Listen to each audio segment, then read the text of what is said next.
Hello, and thank you for listening. My name is Luke Mardigian, and you are listening to Be Insured, where we talk about business, leadership, and insurance. That way, on your worst day, when you need it the most, you will be insured. I hope that you're all staying healthy and safe during this time, and I'm extra excited to chat about today's topic with you. You know, early on in your business journey, it's likely that your ideal customer is anyone who is willing to offer your money in exchange for your product or service, and that's understandable. But as you continue to move along, you may start to realize that some customers just aren't a great fit. Maybe they're difficult to work with, they take up too much of your time, or you're just not in a position to meet their needs well. Well, you may not realize it now, wasting your time on the wrong kind of customer, not focusing on the ones that do align well with your company's beliefs, may be doing you more harm than good. In part one of our client selection series, I'm going to walk you through how to define your ideal client and why it's truly key to unlocking your growth as an organization. And this all started for me really way back in my police days. For those that don't know, I was a police officer in the city of Lansing here in Michigan for 8 years.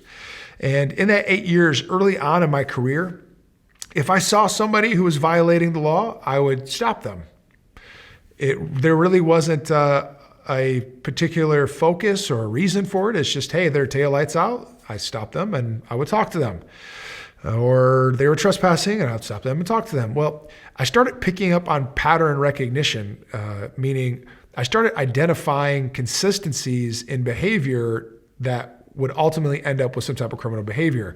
For instance, someone walking around at night wearing dark clothing. Very probable they're trying to break in cars or they're trying to break in homes. So early on in my career, I just looked kind of for anybody who might be breaking the law or look out of place. Well, I started focusing on trying to find people wearing dark clothing walking around. It makes sense, right? And that has extremes. Early on, when you're stopping, or you're talking to clients, you may talk to everyone. But eventually you get down to, wow, when I talk to this type of person and this type of person, we do really well with them. They really connect. And typically what you hear is, oh, they're a good fit, right? That client was a good fit for us. But it's not that. It's actually that they align with your beliefs. Now I'm going to talk about client selection, specifically the process that I've used and the different ways that we select clients. The most common one that I see is pure chance. It's just a numbers game. You're literally running so fast, trying to stay afloat, trying to keep ahead of the curve, not go under, that you just talk to anyone and everyone. You go to every single networking event. You go to every golf outing. You go everywhere you possibly can go just to try to find anyone who will do business with you. And it makes sense, right? It's kind of like me early on. I didn't know any different. I was a young cop. If they were breaking the law, you stop them because that's what police officers do. But slowly, you start to realize that pure chance is not your best friend, but it can be at times. And the reason for this is not to sound too Jurassic Park, but it's chaos. If you've ever seen the original Jurassic Park, one of the characters in it talks about the chaos theory and how there's a cause and effect to everything. Well, there's some truth to that. And as a business owner, you're always doing one of two things when it comes to client selection. You are either increasing chaos or you are decreasing chaos. So when you talk about pure chance or luck, you're talking about increasing chaos to increase the chances of you running across your ideal client. If you talk to 1,000, let's just say that you're an insurance agent and you specialize in heating and cooling companies. If you go out and talk to 1,000 heating and cooling companies, the chances of you running across that ideal client get better and better, right? But just as likely is the chance you'll end up with a client that you don't want who will be a nightmare. They're calling every day, their billing will be messed up, and they'll cancel on you midterm because your rates weren't what they expected or whatever the story is. And they end up being a nightmare. And that's why pure chance isn't always the best way to go. So there's a second way that you can identify good clients. And this one is more logical. So if you're analytical, for all my analyticals out there, this is for you. It's called pattern recognition. And in pattern recognition, that is very similar to looking for that perpetrator who's wearing all dark clothing and walking around a neighborhood at night. or wearing too heavy of clothes on a warm day at night, right?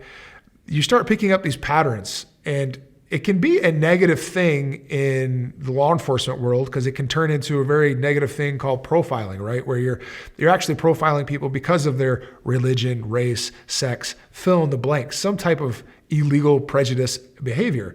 But it can also be a very healthy thing in the law enforcement world because you're picking up on pattern recognition. I heard a story from a police officer who was working in Detroit. And they were, on average, getting 8 to 10 illegally possessed firearms off of criminals in Detroit on a daily basis. And that's an unusual number. That's outrageous. If a local police department were to get one gun a day, that would be a lot for your average community. Now, this is Detroit. The crime rate's higher, but even then, one gun per day would be amazing for any individual cop. Well, he gave me his secret, and his secret was pattern recognition. He just, over time, realized that at certain locations where drug activity was known, if he sat and watched long enough, he would see that the criminals would give tells. If you're familiar with tells are little hints in behavior or changes in behavior that tell you what's really going on. Now, this happens often, like in poker, for instance, where people give a tell because they smile when they get a good card, or they look down when they get a bad card, and you start to pick up those tells. Well, the tell for these criminals carrying illegally possessed guns was that they would pull their pants up in a very certain way by gripping the actual the grip of the gun, the receiver on the firearm that was in their waistband while pulling their pants up. And they would do something called indexing, which is a way of touching the gun to make sure it's not sliding or going out of position, making sure that it's still there. And what they figured out was if they did it often enough, there was a 100% chance that they had a firearm on them that was illegally possessed. And of course, these are high crime areas. Don't overanalyze the details. Everything was done legally, of course. But the idea here is he recognized a pattern of behavior that was his ideal client.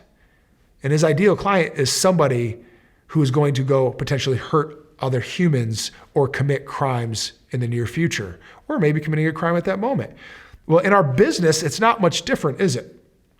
You start recognizing patterns in business. Now, this is where the veteran business owner has the advantage over the newer business owner, because the veteran business owner has a larger data set to pick up patterns from.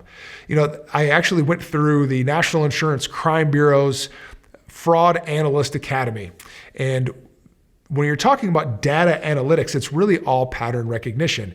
You would look through a section of data on 1,000 different claims, and you would find the ones that are the outliers, the ones that don't make sense. If you have 1,000 people and you run them all through and figure out how many claims they have, if the average person has one claim every 10 years and you have one person who's had 20 claims in that same 10-year period, that would be an outlier. And so your pattern recognition skills would kick in and go, maybe there's something about this outlier that isn't right. Maybe I should look deeper. And then you look at those 20 claims and you start identifying individual claims that may have other pattern there's more pattern recognition going on because you're looking for other patterns that are more consistent with fraud, such as they've had more than one fire. Well, it's very unusual to have more than one fire in your life, in your home or your business. The probability of winning the lotto is actually greater than having 2 fires in your lifetime, 2 fire insurance claims in your lifetime. So then you go, okay, well, that pattern recognition. So first you start with a big set, get an outlier, and then you look at that individual piece and you start recognizing patterns there. Well, business is the same way. If you really think about it, if you were to sit down and analyze your very best clients, you'd start recognizing patterns. Things like for us as a business, we go, hey, we walk into the business. Does the business owner spend time at his business? Yes or no? Depending on what type of businesses you're pursuing, that could be a positive or a negative. I personally like the busy business owner because we bring more value to that person. If we're taking customer service off of them, if we're taking the request for insurance certificates, we're making all that easy and streamlined. If we're lowering their price every year so they don't have to go out and shop it on an annual basis, then that busy business owner is our very best potential client because we're adding so much more value to them. If there's someone who, we have businesses who they have somebody specifically assigned to bid it out to 3 or 4 insurance companies on an annual basis. Those are not always our best clients. Why? Because they're looking for a reason to move. They don't see the value in the specific agency. They're simply shopping for price. Now, thankfully, we have a great price, and usually that's not a problem, but you can't always control your price. And the market sometimes is who's dictating it, or your parent company is dictating it, or you can't control the fact that petroleum just went up and now ink costs more, and now they're going to go shopping for another vendor and your price went up. Pattern recognition. Other things. I look for businesses that have vehicles that have large graphics and are well maintained and are driven safely. So when I'm driving down the road, I've actually trained myself to recognize businesses and their vehicles that are well maintained.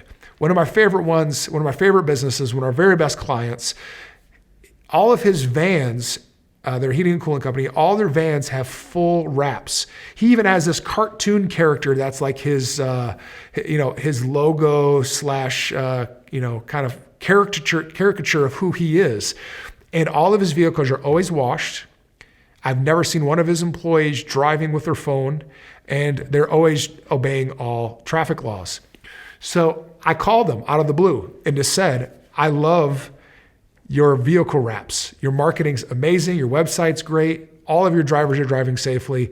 I'd love to work with you. You're exactly who we like to work with and we do well with. Would you want me to quote your insurance? And he said, absolutely. And here we are 5 years later, he's still a client and he's one of our best. And it's proven itself over time. And that is pattern recognition.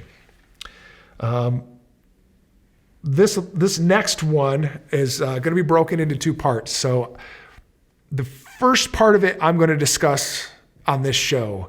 The second part of it, I may get to, but you might have to wait till the next episode. Client selection. We talked about chaos briefly. I'm going to talk on that more. There's this concept in client selection where chaos can be your best friend, but it works in 2 ways. The first one that I want to talk about right now is increasing chaos for money now. The second one is decreasing chaos for money later. Now, I'm going to talk about that. Maybe we'll get into it today. It might not be until next episode. We'll have to figure that out. We'll see how much time I have.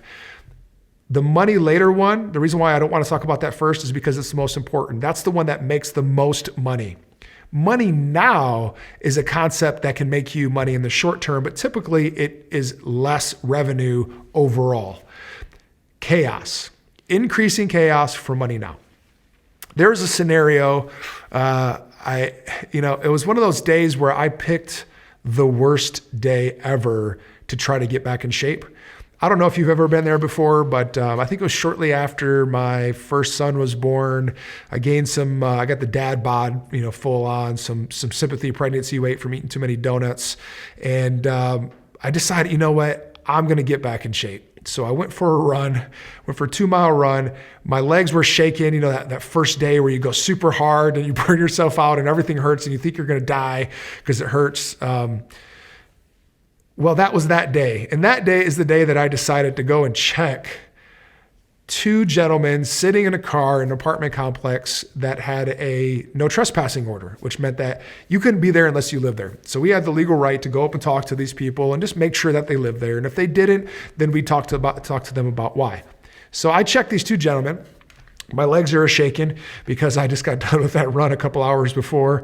And I get back into my patrol car and I run them to make sure that his license is valid because he was behind the driver's license and make sure they didn't have warrants. Well, it came back that the driver had a warrant for his arrest.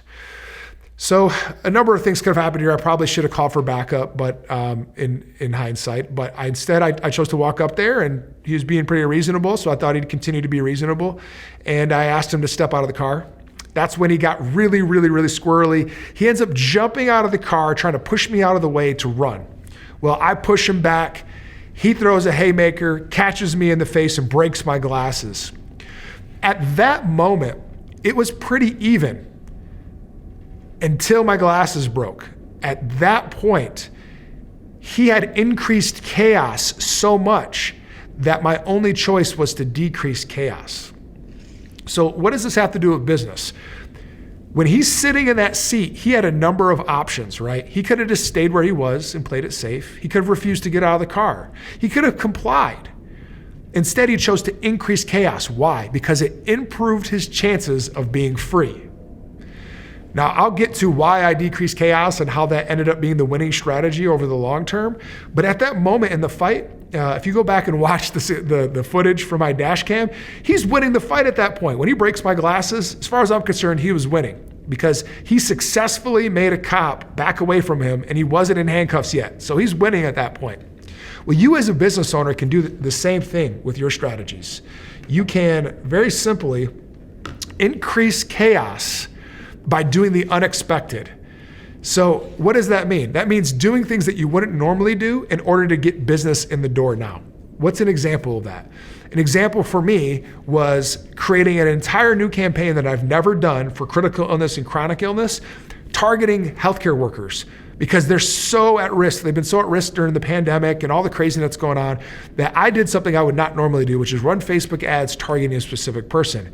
But what that did was it generated revenue now because that was a cure to their problem and they responded by saying, yes, I want to sign up for it. Now, short term, it looks like I'm winning because I'm increasing activity. Now I have things for my employees to do and I'm bringing in some revenue, even if it's not huge revenue because those policies aren't massive.